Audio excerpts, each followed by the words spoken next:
I investigated Nick Shirley's video about the Minnesota daycare fraud. Hello, we'd like to ask where the money's going.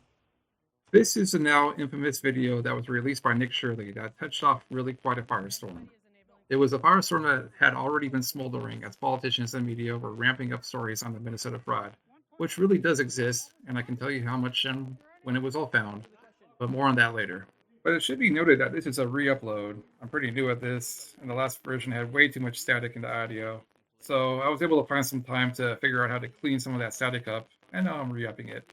It should also be noted, however, that between the last one and this one, there have been some significant developments, such as an administration cutting funds, Governor Walz announcing he would not seek a re-election, although it probably should be noted that he actually did ask the legislature for additional funds to fight fraud last year in 2025. As well as this, lead me to believe that the national conversation might not have changed as much as I thought it would.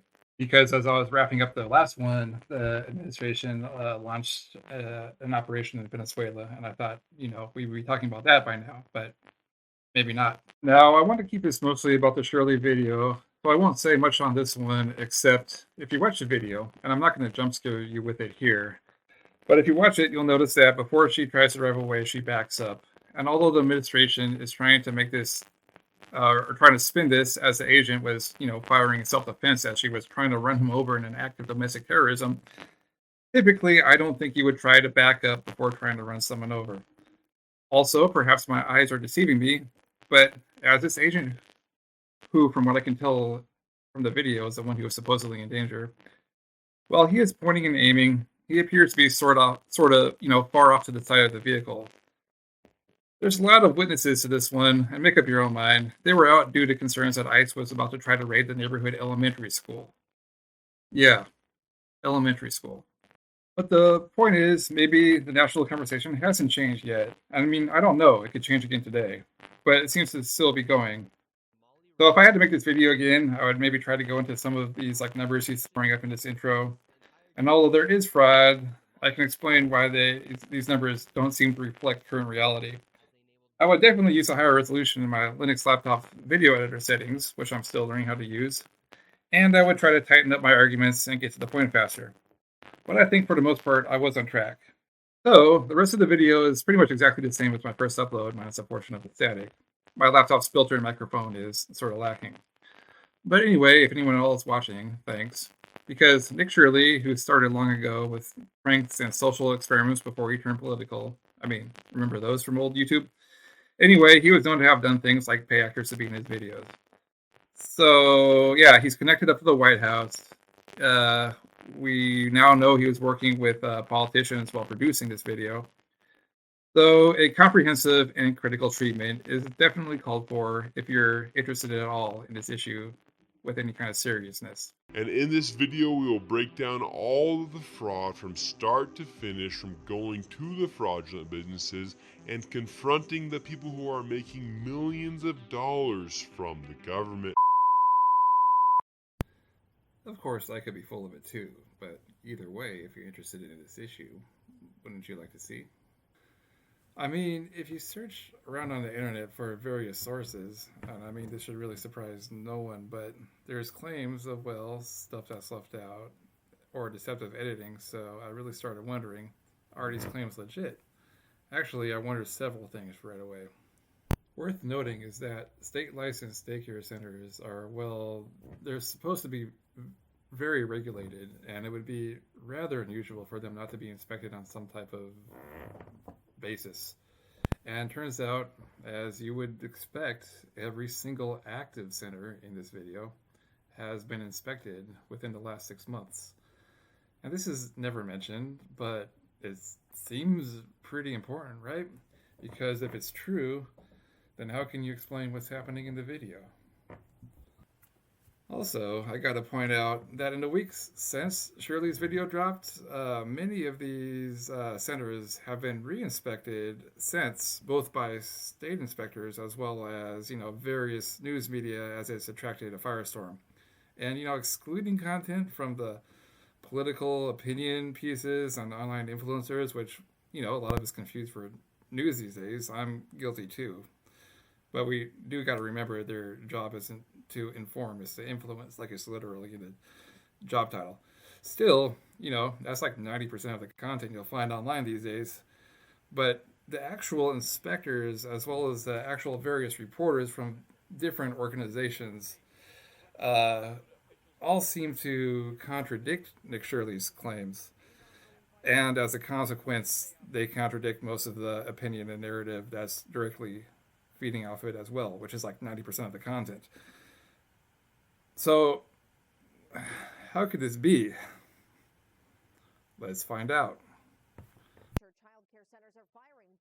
And there's other things, like you could always take a look during the typical pickup or drop off hours if you really wanted to. But he doesn't. In fact, some of the places he visits are provably during their literal closed hours. They were literally closed. Now, if you found a kid inside a closed daycare, that would probably actually be a scandal.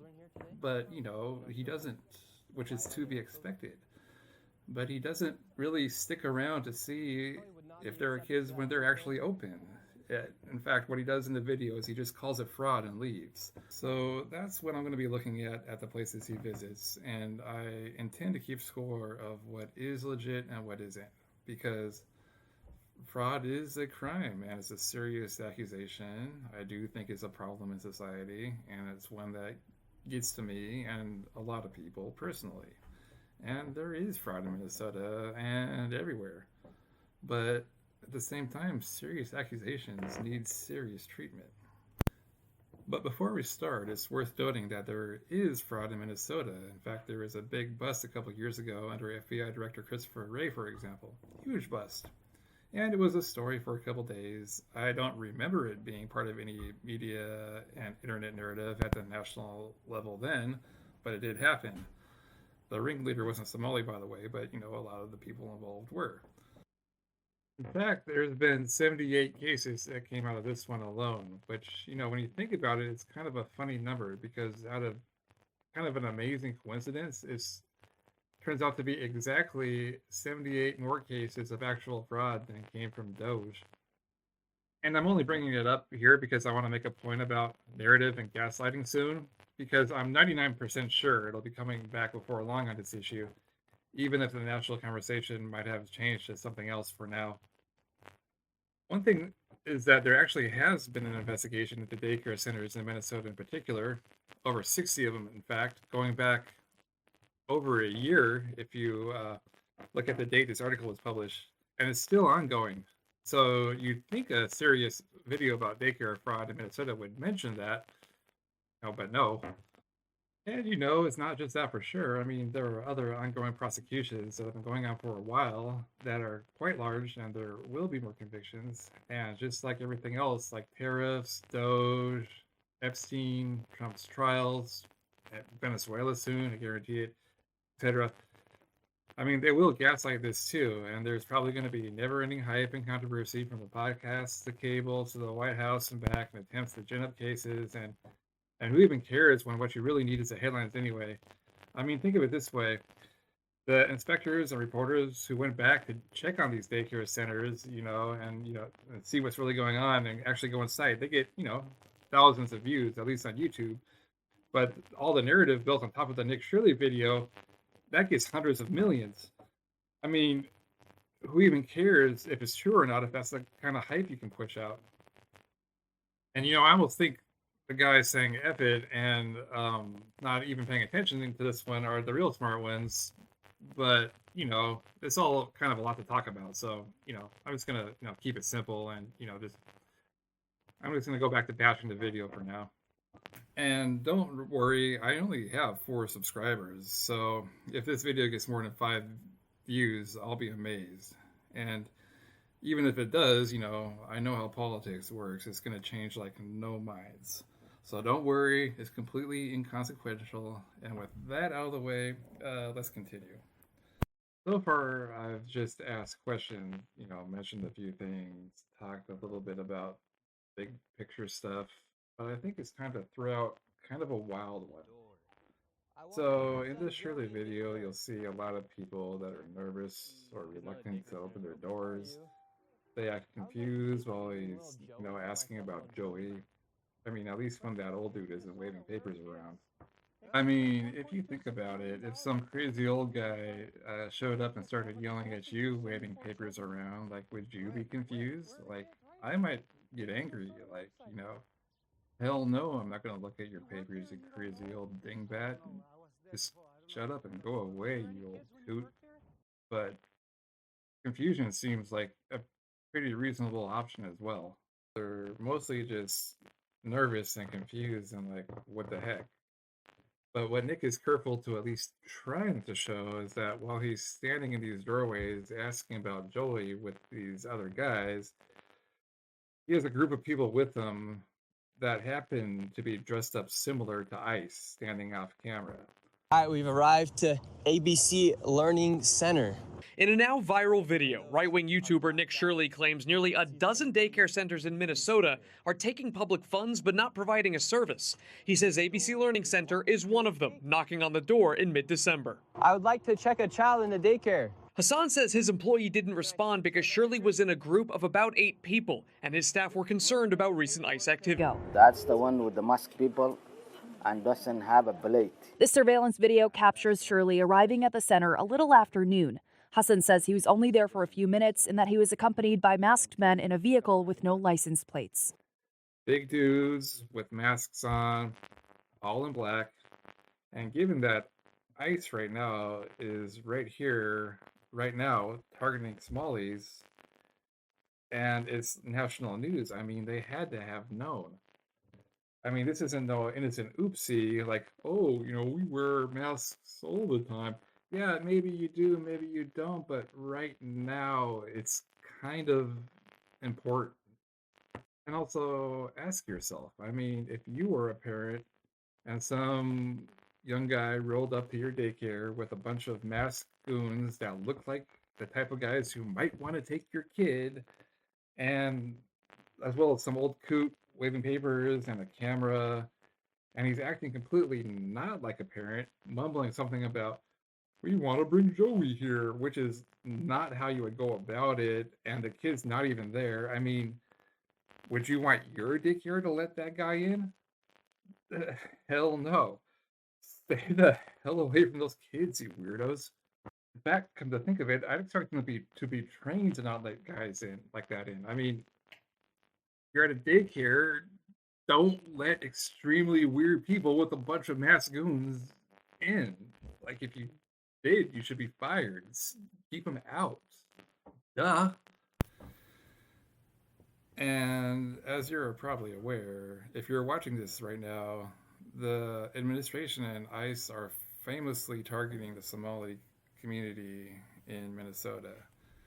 Interestingly, it's actually a community where about over 90% are on the books as legal citizens, by the way. So you already know the administration is going to, of course, dispute that number. However, no matter, which side you're on, you got to know they say a lot of wild stuff. So they really got to bring evidence, and they don't. I mean, these guys will tell you there's no co-conspirators in the Epstein files, except they're so dumb they screwed up the redactions, and people found, like, I think it was 10. Remember when the tariffs on Canada were supposed to be about drugs? Like, for another example, so they say wild stuff all the time. And even if you're silly enough to believe a word at face value, just think about how long they've been here. Like, these guys are not new. They've been here for decades. So, yeah, on the books, they're legal citizens. And it's also worth noting that ICE is being used to scare and intimidate, like, a community of legal citizens. And that's nuts. Also, think about where they'd send you, like, if they could, like, if they wanted to, like, most of those guys got sent to El Salvador were non-criminals, but, like, if they do it without trial, I mean, like, try calling your lawyer from El Salvador. And according to Human Rights Watch, some of those guys got sexually assaulted or tortured. So that's scary. However, this is America, home of the brave. So it's probably, like, technically, like, my patriotic duty to keep talking a bunch of crap. So that's what I'm going to do.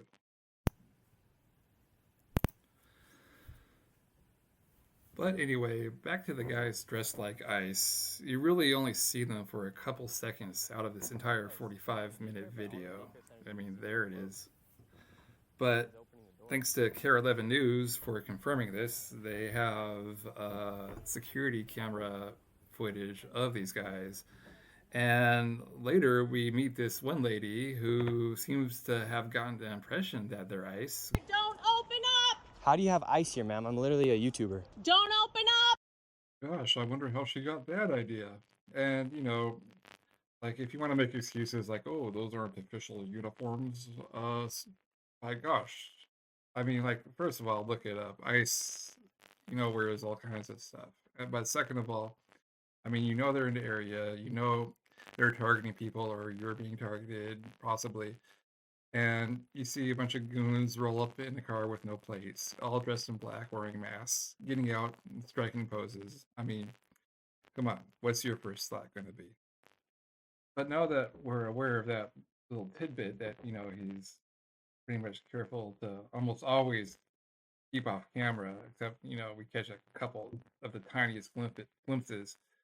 But now that since we're aware, then suddenly the fact that some of the guys that open up the doors appear like nervous or hesitant or, a little confused, like, or some of them are probably thinking, hey, maybe we shouldn't tell these guys like how many kids we got in there. Who even are they? Like suddenly that gains a little bit of perspective. And one final point to wrap up this part, that even though it's really presented as just him and this old guy, waving around these papers, doing investigations on their own, and if you didn't know who Nick Shirley was, you might even think that it's never going to be the case, but, you might think that it's just him and this old guy. But surprise, he was actually working with state level politicians, including Lisa Damuth, who was kind of right here saying it herself. And, she's an announced candidate for governor, so she's not like some nobody. Now, I don't know why she spilled the beans herself, but I'm glad she did, because I'm so, sick of all the deception and on top of deception on every last thing. So it's nice to have it confirmed and not just be suspicious. I mean, Shirley was already connected up to the White House.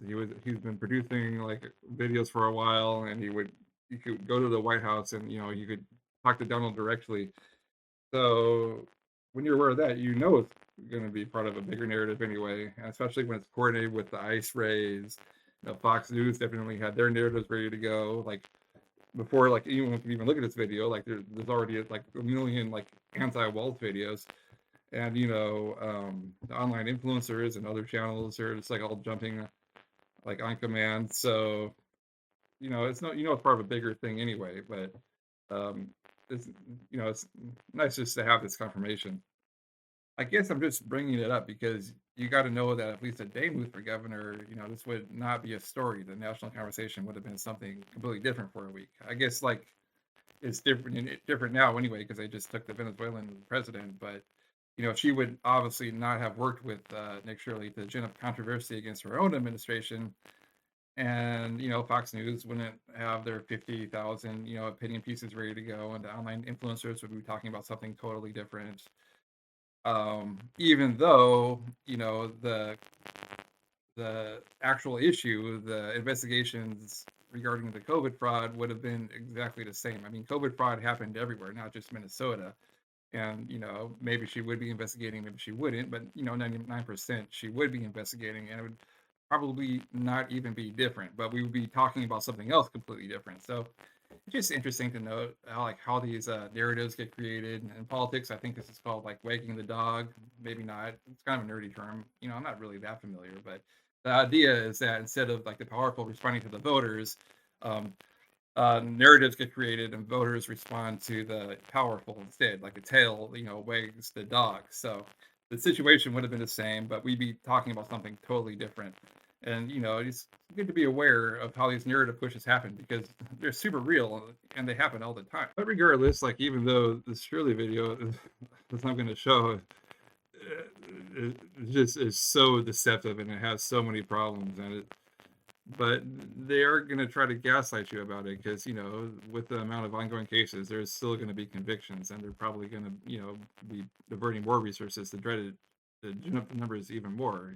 It's not for actual prosecutions. It's just to get headlines. So, but anyway, I'm just gonna keep looking anyway. And next video we'll look at the Mako Child Care Center, which is the very first one that these guys go to, and we're gonna see what's up with that. And so it's taken me like all weekend to make this video. I probably won't be able to make another one till next week.